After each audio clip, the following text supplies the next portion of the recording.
Good morning to all of you. आज की class में हम बेसिक ऑफ कंप्यूटर का सेशन 20 के बारे में पढ़ेंगे। ये प्रैक्टिकल सेशन है, ये बेस्ड है सेशन 19 के ऊपर, क्योंकि सेशन 19 में हमने जो थ्योरी पढ़ी थी आज हम उसका प्रैक्टिकल करके देखेंगे। इसमें हम जिस तरीके से डेमो देंगे उस तरीके से आप स्टेप बाय स्टेप यूज करेंगे तो थ्योरी और प्रैक्टिकल दोनों काफी इजी हो जाएंगे। हमने पेज लेआउट टैब जैसे स्क्रीन पे नजर आ रहा है सिलेक्ट किया है। पेज लेआउट टैब के अकॉर्डिंग हम हर एक ग्रुप की सभी कमांड्स के बारे में जानकारी लेंगे। सबसे पहले जैसा कि हमने थ्योरी में पढ़ा था, आप थीम्स लें, जो भी थीम आप अप्लाई करना चाहेंगे, लाइक फॉन्ट की थीम जिस तरीके से आपने अप्लाई करनी है आप देख रहे होंगे टेक्स्ट उसी तरीके से कन्वर्ट होता चला जाएगा। अगर मैं पूरे टेक्स्ट को सिलेक्ट करूं तो भी आपका अलग अलग इफेक्ट दिखाएगा, जिस भी तरीके से आप इफेक्ट सेट करते जाएंगे। फ़ॉन्ट का लेंगे, फ़ॉन्ट के हिसाब से टेक्स्ट कन्वर्ट होगा।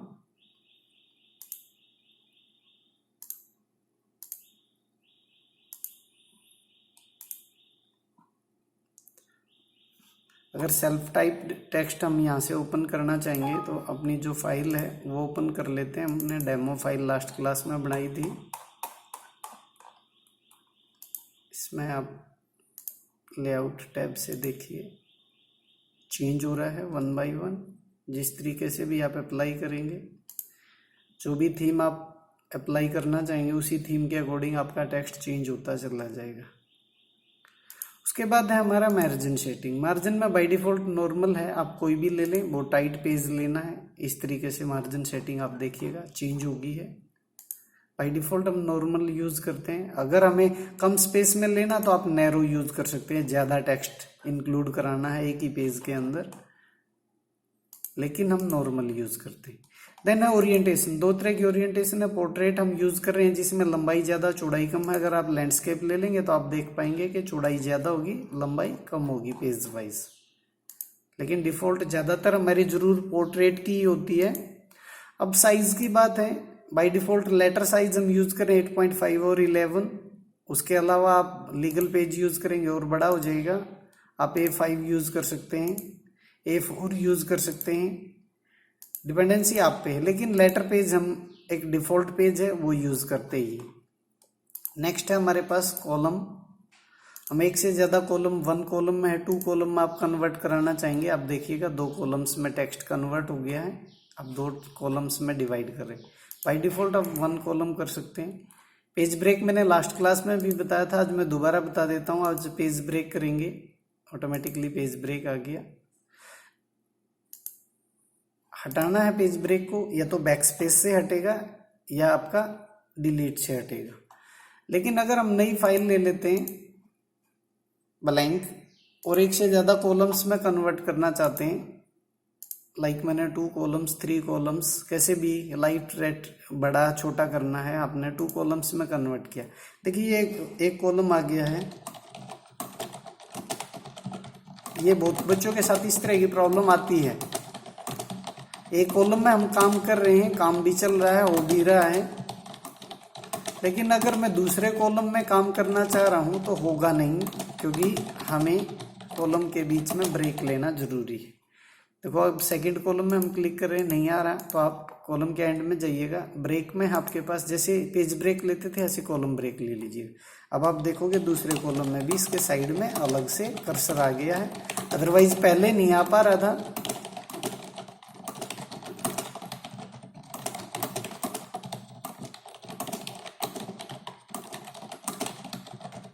ठीक है, लेकिन जैसे ही आप कॉलम ब्रेक हटाएंगे तो ये पेज अलग अलग पेजेस पे डाटा चला जाएगा, सेक्शन वाइज कन्वर्ट हो जाएगा। लाइक मैंने कह दिया हम इसको ऑटोमेटिकली सिंगल पेज में करेंगे तो आप देखोगे अलग अलग पेजेस में टेक्स्ट कन्वर्ट हो जाएगा। आप इसको सिलेक्ट कीजिएगा और कॉलम ब्रेक हम नील कर दें, नॉर्मल टेक्स्ट में कर दें। वन कॉलम में कन्वर्ट करोगे तो आप देखोगे पेज वाइज इसे चेंज हो गया, अलग अलग पेजेज में चला गया। उसके बाद हम अपनी मेन फाइल पे चलते हैं। देन लाइन नंबर्स अगर आपको प्रोवाइड करने हैं कंटिन्यू पे जैसे ही आपने क्लिक किया तो ये लगातार जितने भी पेजेस आप बनाते जाओगे उतनी लाइन आती चली जाएंगी। हर एक पेज से स्टार्ट कर रहा है। अगर आप कहते हैं रीस्टार्ट ईच पेजेस, हर पेज से नए सिरे से शुरू करें, तो हर पेज से 1 से शुरू करेगा। इस पेज पे खत्म हो गया, अगले पे 1 पे। तो इस तरीके से हमारी लाइन पेजेस की जैसे ज़रूरत है वैसे ही हम कर सकते हैं। अगर आपने करंट पैराग्राफ से स्टार्ट करनी है, कंटिन्यू से करनी है, नहीं करनी, तो आप लाइन नंबर्स हटा सकते हैं। देन हाइफिनेशंस का मैं आपको काफ़ी इम्पोर्टेंट रोल है। बहुत बार हम कुछ भी टाइप करते हैं तो हाइफन नहीं आता, तो इस कंडीशन में हम क्या है, जैसे हाइफिनेशन है आपका नन है, ऑटोमेटिक पे किया हमने, ऑटोमेटिक पे किया, आप टाइप करना स्टार्ट करेंगे। कई बार आपने देखा होगा हम रजिस्टर में भी कुछ लिखते हैं और पेज ख़त्म होने को आ गया, लाइन ख़त्म होने को आ गई, लेकिन टेक्स्ट पेंडिंग है या अक्सर का आधा पार्ट पेंडिंग रह जाता है। तो उस कंडीशन में हम क्या करते हैं, एक छोटा सा डैश का निशान लगाते हैं। जैसे मैं यहाँ आपको बताना चाहूँगा, ये देखो आपका हाइफन आ गया ऑटोमेटिकली, तो इससे पता चलता है कि इस शब्द का आधा भाग आगे है। तो अगर आप इसे बंद कर देंगे, टेक्स्ट को सिलेक्ट करें, हाइफिनेशन में जाएं, नन कर देंगे, तो ये पूरे टेक्स्ट को ही, पूरे वर्ड को ही आगे ले आएगा। तो इस तरीके से हम हाइफिनेशन का भी प्रयोग कर सकते हैं। नेक्स्ट ऑप्शन है हमारा वाटरमार्क का।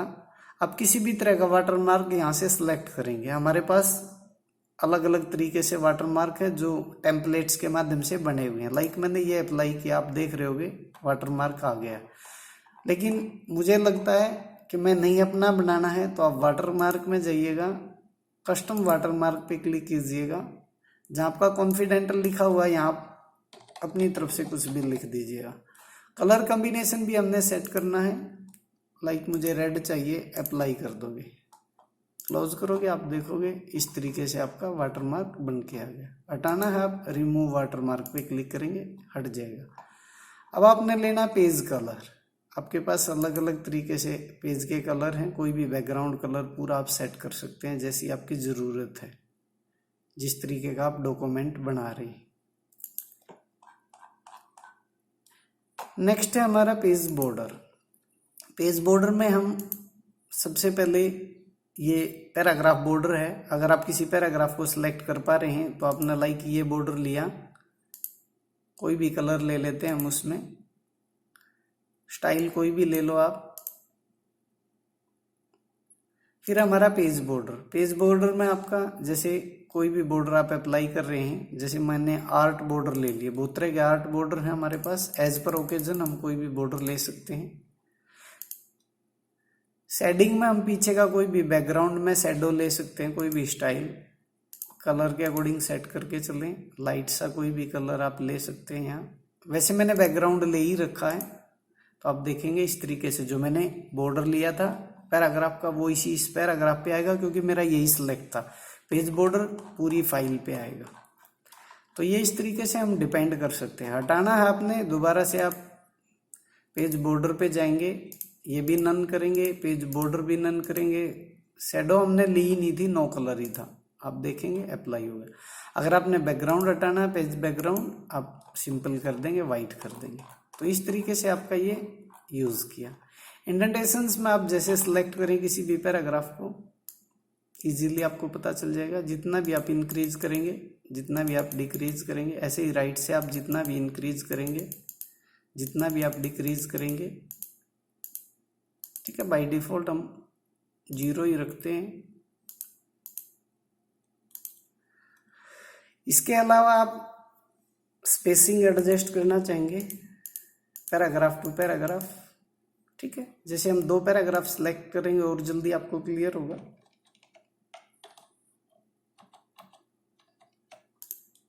कि एक पैराग्राफ से दूसरे पैराग्राफ के बीच में कितना स्पेस एडजस्ट करना, ठीक है। जैसे आप इंक्रीज करेंगे, आफ्टर बिफोर एडजस्ट करता है। आई होप सो कि क्लियर हो रहा होगा, ठीक। आफ्टर बिफोर में हमने ये चीज़ सेलेक्ट करनी है। अब ये हमारा है ग्राफिक्स पे काम करेगा। पोजीशनिंग है, जैसे कोई भी पोजीशनिंग आप सेट करेंगे उसी के हिसाब से पोजीशन सेट कर देगा। अगर उसको और अच्छे से देखना चाहते हैं और अच्छे से समझना चाहते हैं तो आप इंसर्ट में से शेप्स ले लीजिएगा। लाइक मैंने 3 शेप्स यहाँ एडजस्ट की हैं। एक एरो ले लेते हैं और एक ट्राइंगल ले लेते हैं। ठीक है, इसके बाद आपका तीनों अलग अलग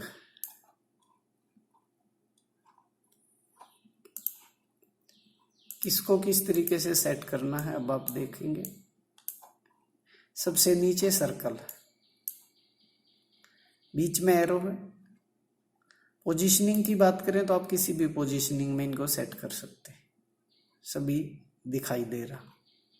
अदरवाइज हमने रख रखा है, एक को सिलेक्ट कर रखा है। आप इसको सबसे ऊपर लेके आना चाहते हैं। ठीक है, टेक्स्ट के अगर आपने कहा टेक्स्ट के ऊपर तो ये टेक्स्ट को दबा देगा। अगर आपने कहा टेक्स्ट के पीछे लेके जाना है, आपने टेक्स्ट के पीछे चला जाएगा, इसके ऊपर टेक्स्ट आएगा। बैकग्राउंड में सेंड कर दिया, सेंड टू बैक करोगे तो सभी के पीछे चला जाएगा, ये देखो। ठीक है, इस तरीके से डिपेंड आप पे है। टेक्स्ट रैपिंग की अगर हम बात करके चले, जैसे मैंने ये यहाँ रखा हुआ है, टेक्स्ट रैप करेंगे। आप जिस तरीके से टेक्स्ट रैप करेंगे उसी तरीके से एडजस्ट करेगा। ये चीज़ मैंने पहले भी आपको बताई थी। स्क्वायर में करेंगे, सिंगल लाइन सिस्टम के अकॉर्डिंग सेट करेंगे। अंडू कर सकते हो आप या सेटिंग चेंज कर सकते हो। अब तीनों को सिलेक्ट करना है, वो सिलेक्ट है, शिफ्ट दबाओगे, जिस जिस पे क्लिक करोगे तीनों सिलेक्ट होंगे। अलाइन करना है तीनों को, किसी भी तरीके से अलाइन कर सकते हो। अगर आपको लग रहा है नहीं हुआ तो आप इनको दूर दूर रखें। इसको सिलेक्ट किया, शिफ्ट की दबाए रखें, क्लिक करते जाएं, तीनों सिलेक्ट हो गए। अलाइन कैसे भी तरीके से अलाइन कर सकते हैं, डिपेंडेंसी आप पे है, उसी तरीके से अलाइन कर देगा। ठीक है, नेक्स्ट ऑप्शन है हमारा ग्रुप। अगर हम इसे ग्रुप कर दें, अब ये एक हो गया। अब इसका साइज इंक्रीज डिक्रीज करेंगे तो एक ही बार सबका हो जाएगा। और आप इसे अनग्रुप करेंगे, अनग्रुप, अभी आप फिर देखेंगे अलग अलग हो गए। रोटेट कराना है, सिलेक्ट करेंगे, किसी भी एंगल में रोटेट करा सकते हैं, डिपेंडेंसी आपके ऊपर है। तो ये था हमारा पेज लेआउट टैब।